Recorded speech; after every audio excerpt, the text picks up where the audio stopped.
What up? What up? What up? What up?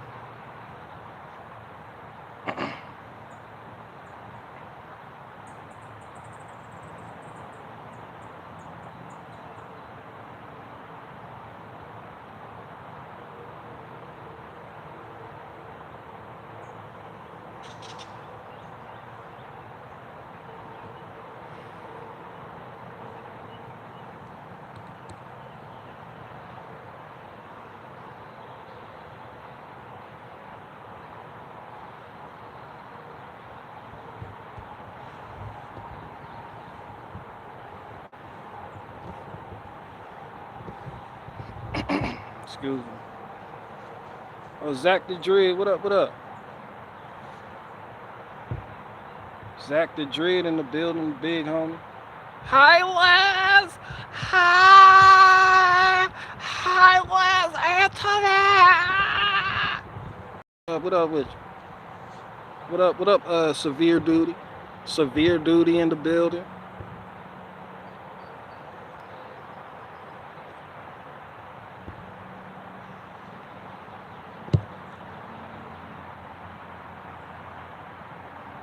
BG, why you never said snap rings are evil? Dumb snap rings on this AC clutch. Uh, probably. It's It probably has something to do with the fact I have a good pair of snap ring pliers. I actually have 3 sets. Two of them come in a case with extra attachments, and the other set is just something loose leaf I believe I got from Advanced Auto Parts. But between the 3 sets I have, I can tackle any snap ring. I find the C-clips that hold the axle in place in the rear differentials of pickup trucks more of a problem than snap rings.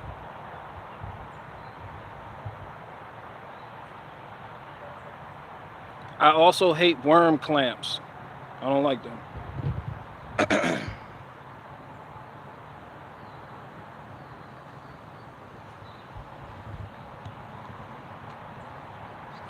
I also hate the metal band around a CV axle boot too. I hate that shit. I also hate BMW clamps, the shit that they use. I hate that shit. They don't need used clamps. It just come with the hose. There ain't no such thing as getting a clamp for a BMW, nigga. You need a whole new. you you need a whole new hose. They done took the clamp equation out. But yeah, I hate a lot. I hate Nissan Altimas too. You know, but snap rings just didn't make my list of most hated things.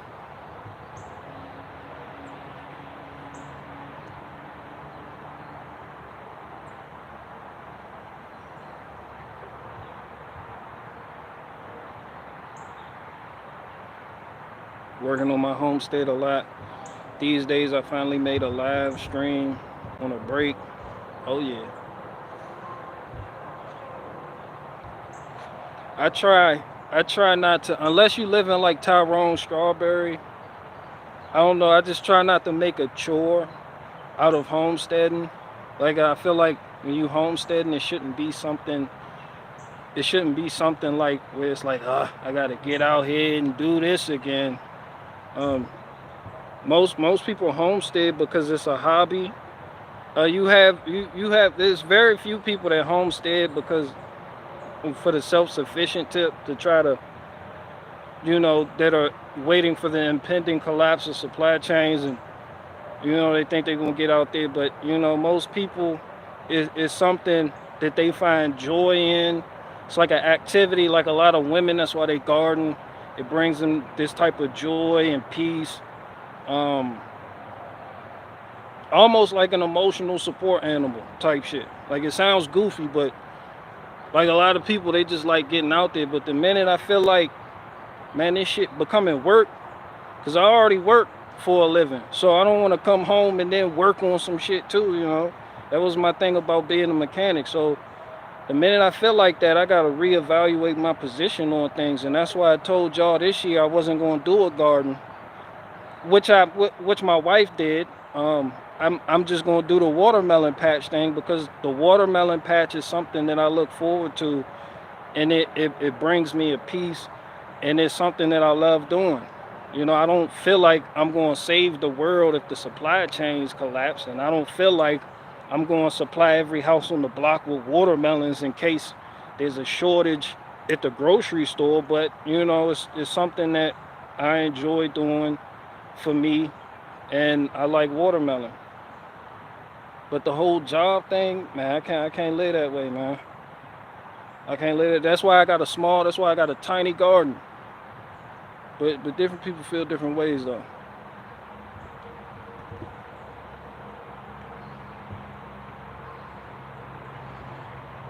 BG hates snap rings and worm clamps. No, I hate worm clamps.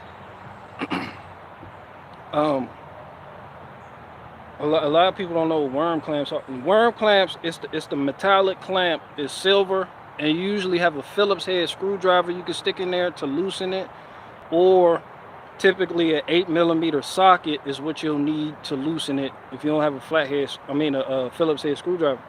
What happens is they corrode over time, especially when they're on the radiator hose, and then they just get stuck.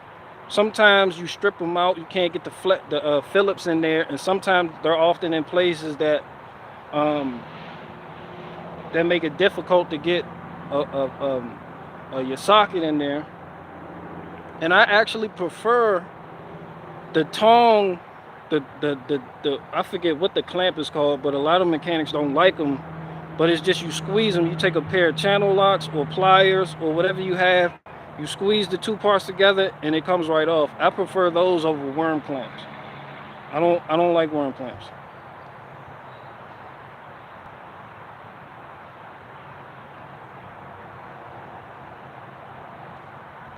Yo, Baron Strawberry. I listened to Rachel today. Great stream. Oh yeah, I was there for that. I was in there.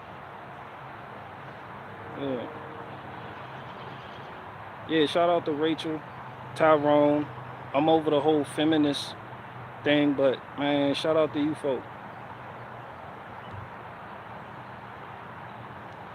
I love it. Yeah, that's how you do it. BG real name is Tyrone. Nah, Tyrone is a strong Irish name. It's a real strong, proud, indigenous, organic, homegrown, locally sourced, all the buzzwords Irish name. And that's where the name Tyrone come from, is all iron, no ish. Straight Tyrone, it's a strong, just Irish. Just iron, nigga, just no ish, just iron, man. That shit, yeah. BG work for a living doing manly things. Hell yeah. I like my watermelon patch though, but for real, I'm over gardening because I don't feel like, not to discourage anybody that wants to get, like growing your own food is kind of like printing your own money, you know? Not trying to, you got to read between the lines. You got to understand what I'm saying. I'm not trying to discourage or dissuade anybody from like starting a homestead or whatever the case may be. I'm just saying certain things work for other people. And I know what motivates me is knowing I'm going to do something I love doing. But if you got to work, if you work at Target and you got to deal with some extra bullshit, you got 2 jobs, and then you got to come home, then you got to weed the fucking garden, and you got to do all this extra shit, then you got life beating you down, you going to start to resent that garden. It's going to take the joy out of even doing it, because as much as people don't want to admit, we are in a modern era. We're not living the way our ancestors used to live.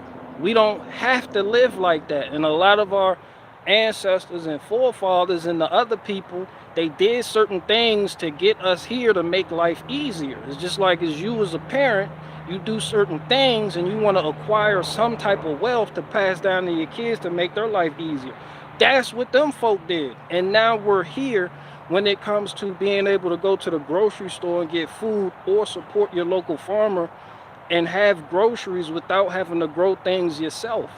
So that's just, things just come full circle to the point where we no longer as humans need to do certain things in order to get certain things. So that's just a luxury you were just born into.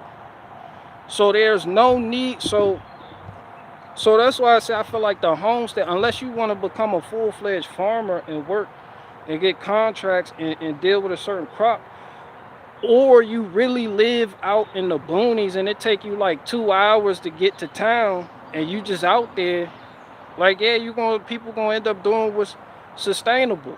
And sometimes that's not growing the garden.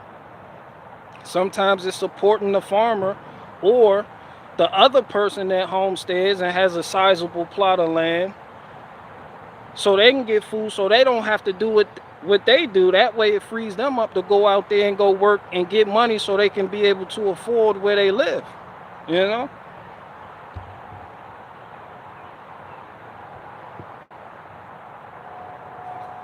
As long as you learning from it. I don't watch people, they done made it a chore.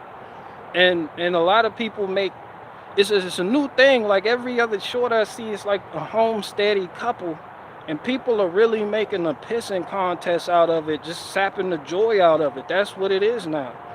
Like the whole idea of homesteading came from the Homesteading Act that was passed in the 1800s to get people to move away from the East Coast and into the into Middle America. So the government passed the Homestead Act, and that's one of the first times in history that the word homestead was actually written out. And it came from the Soil Party, which is what Abraham Lincoln that's the party Abraham Lincoln used to be a part of, the Soil Party. So they passed the Homestead Act, and then they brought in immigrants, waves of German immigrants, waves of in all over Europe, Asia, you name it. They brought in immigrants because they needed to settle this land so they could have an official claim to it, especially after the Louisiana Purchase. So that's where the homesteading thing came from. So the government offered free Negroes and all other manner of people the option to move to the Midwest and get land under the condition that, hey, you on your own. That's what homesteading was. There was no fallback. There was no contingency. There was no store down the street just in case their crops died. Like, yo, you had to hunt. You had to farm. You had to make a way where there was no way. That was the trade-off. Hey, the government like, yo, we gonna give you this land. They're like, all right, what's the catch? Good luck. You on your own. That's the Homestead Act. So we don't live like that no more. We don't live like that no more. You don't know not one person with a homestead that if that homestead fails, or they fail, or aphids decimate their tomatoes and they potatoes just get diseased, that they can't just go to a store and make up for it, or go down the road to a farmer and make up for what they lost. So we don't live like that. So that's all I'm saying. Just make sure it's something you love what you're doing. Don't just heap burdens on yourself. So you got some people freaking out over where to get soil from. Like they're so meticulous about it. It's like, yo, 9 times out of 10, you just put the shit in the ground, you're gonna watch it grow. You know, people make a thing out of it, and people end up overspending on it. Like people that get these elaborate trellises and they just watch a shit ton of YouTube videos, and then they just like, I want all of this. Next thing you know, they done ran it up to $800. They got a $150 load of mulch coming in every 2 weeks. They paying for fertilizer. They got a burden themselves with a compost box that they know HOA, your neighbor come out, they shit stink, and you got sour relationship with your neighbors and shit. So you got to think about all of these things before you just jump off the porch with it, so to speak. But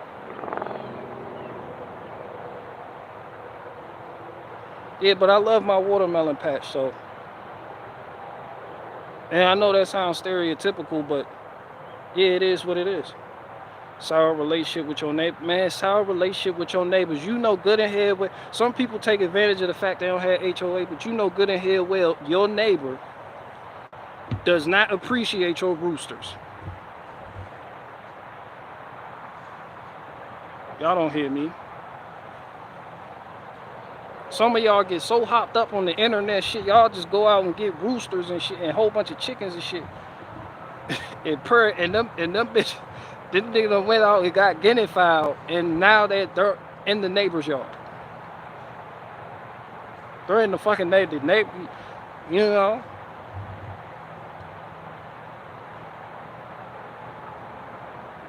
But I have a watermelon patch, so it is what it is. It's just current trends they pop up. Like it's shit trending now, you know.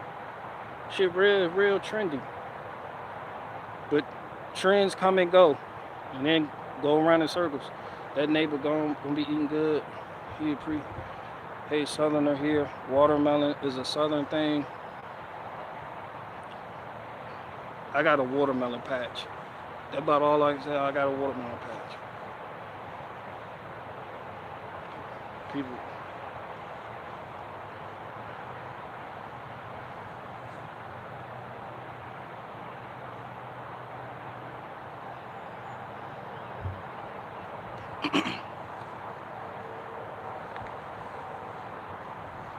Then too, you got the other people. They live their life um, based on disaster,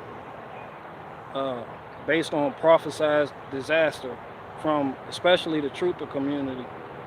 So I told myself a long time ago, I'm not gonna live based on what might happen. Man, we live and we die. We all die. From the minute we're born, we start dying. So that's not to say that once you know better, you don't do better, but it's just certain things you don't let come into your peripheral and distract you from your journey. So, you know, not everything is for everybody.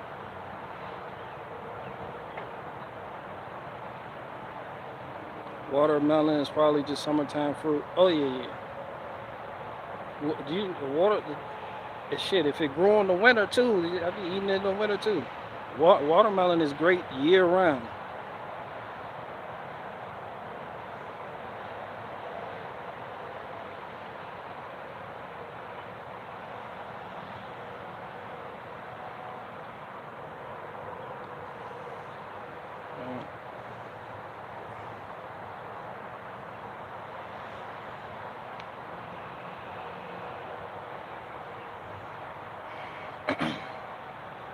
Yeah, I had to go across town earlier. That's pretty. When I go live, like two hours ago, I deleted it. But that's how long it takes for me to load up a half quart of wood and drive. Like I had a delivery. I had like shit. Like took me 40 minutes to get there, 30 minutes to get back. So that's about how long it takes for me to complete that process.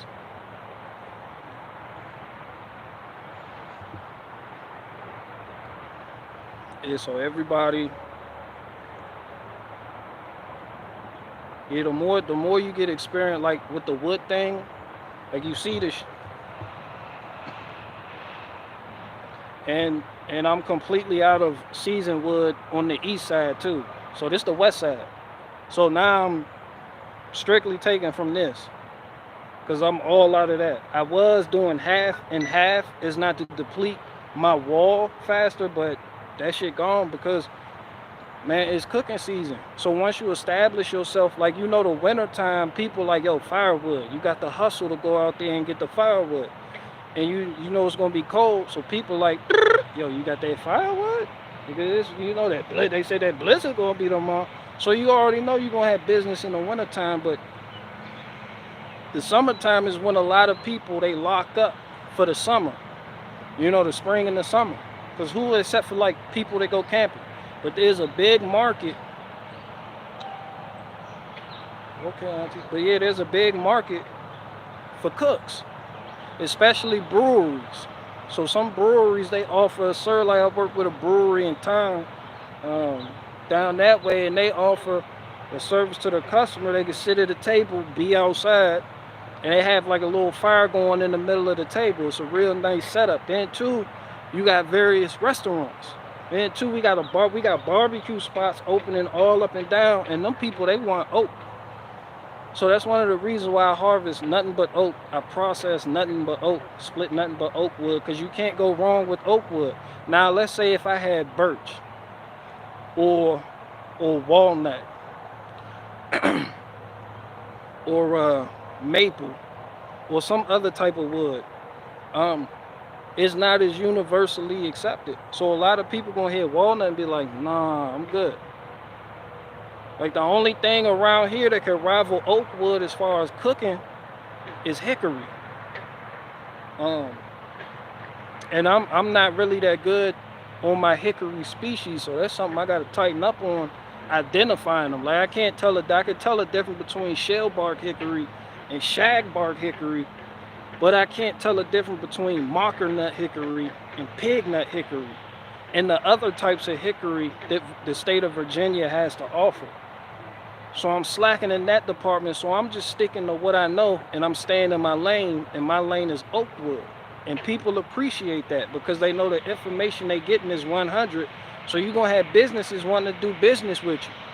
So you just show up on time, you load your shit up, you unload around back, and you provide them with an invoice so they can write their shit off on their taxes. Man, you good.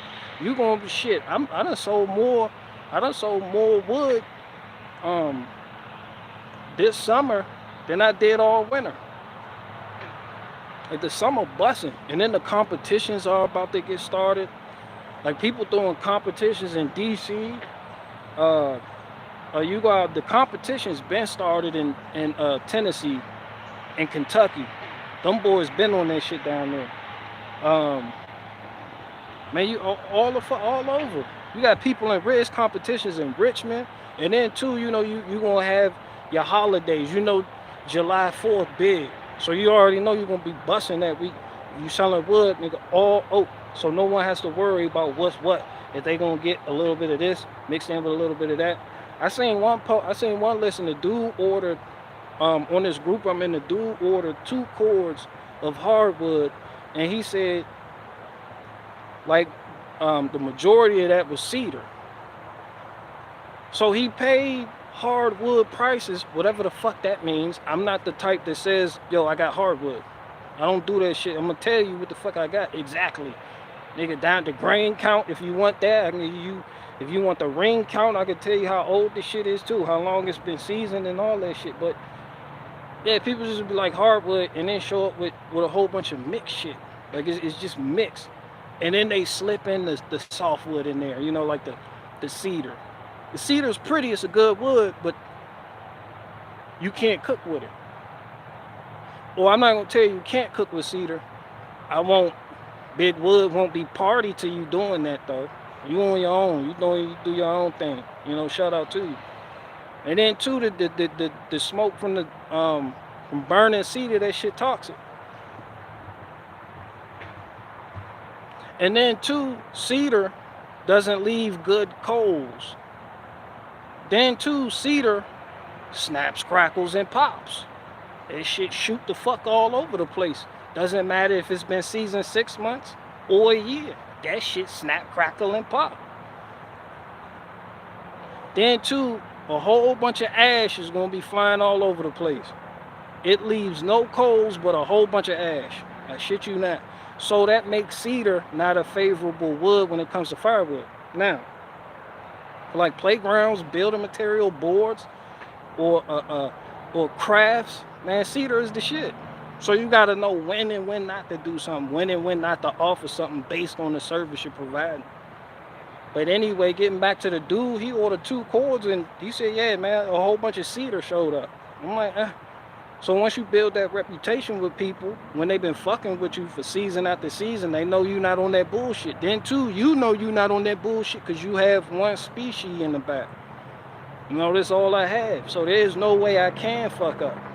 There's absolutely zero room for mistaking anything I have and just giving you some bullshit you're not paying for. Because that's all I handle is oak wood. Like I'm oak the fuck out. BG build a good reputation. Man, it's all about building a good reputation. That's why people can't hang when they become entrepreneurs, because they start out, but the shit start out slow. And then too, if you go and get a loan, you done got all this large lump sum of money and you don't have the experience to know where to put that money to make your business work for you. So you don't know what aspect of your business to invest in compared to somebody who's been doing it from the ground up and leveling up as they grow, like me. So that shit is important too, man. Growing with it, man. A lot of people want something overnight. This shit just doesn't happen overnight. And the majority of the time when it does happen overnight, people lose it because they don't know what areas to invest in when it comes to this shit. They know they want to do this, but they just don't know they invest in this area. But man, this shit coming from over here on the back end, and they're not ready for it. That way, when I show up, that's how I compete with the Mexicans and the landscape companies. Like, you got landscape companies in this area. They was throwing deals to people, and they were trying to get all the firewood that they had split out of the lot so they can make room for mulch, because it's mulching season. So the landscape company, they like, yo, come get this firewood, nigga. A cord for $200. They letting cords fly for $200. But they don't tell you what type of wood it is. A lot of it's mixed, and a lot of it tends to be poplar. And you may get some oak in there, and then too, it's trashy. So they scoop it with whatever they have, the excavator, the skid steer, the wheel loader, and they dump it in the dump trailer. And when the firewood delivery guy, he pulls up to your house, he backs into your driveway, what he do? That shit fall right the fuck out, right? But what you're getting is trash. You're gonna have a lot of trash. Once you finish moving that wood from your driveway to your backyard or your wood rack, wherever it is you have your wood, now you got to pull out that leaf blower and blow the bullshit out your driveway, don't you? Okay, so I learned the game from listening to the complaints of my customers. My shit is right now, because of how small I am, is handled by me personally. That's not just the thing, but it's handled by hand, not machine. So I separate all the bullshit from the moment I load up.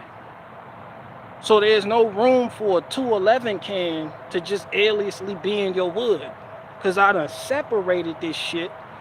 When I load it up, there is no bullshit. All that bark and all that other shit, that shit not there. You getting clean wood. So people like that. Then too, I knew one of the areas I needed to invest in the wood game was delivery, not taking it to the person's house and dropping it in the driveway, but how to move around somebody's yard. Because I had that one dude, all I had was a pickup truck. I had the wood in the back of the pickup truck bed, and he was like, yo, I got the wood rack right here. So I back up the pickup truck. He like, nah, you can't bring that on the yard though. He was like, nah, our septic tank, we got shit under the ground right here. So he didn't feel comfortable with my truck being on the yard trying to maneuver to get to the spot. So I was like, what has a low impact tires,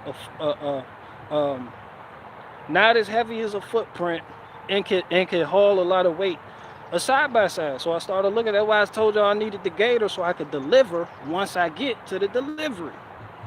So I'm not just chucking the shit in the driveway.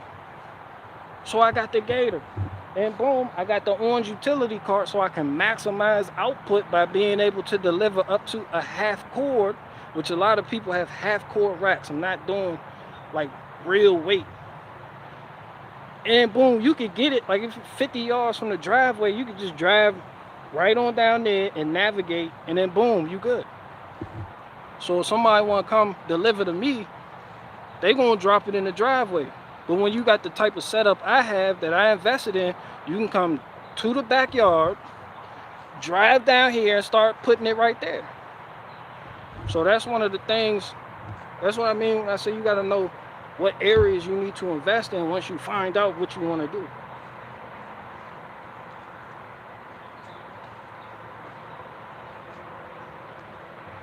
And then to Canada, back on that bullshit with the haziness, I think another wildfire done broke out, so we got a bad air quality warning right now. Um, yeah, this shit just all the way fucked up.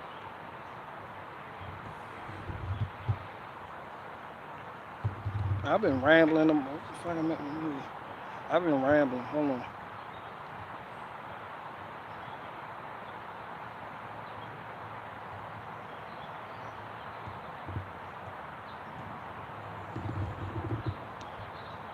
Man, that shit say 64 is hit. Man, why the fuck?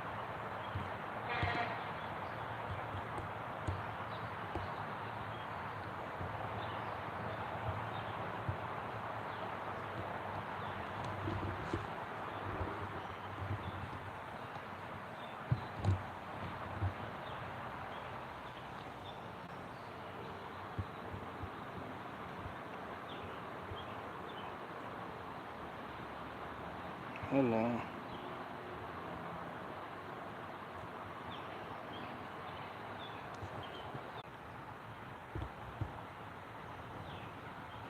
The hell?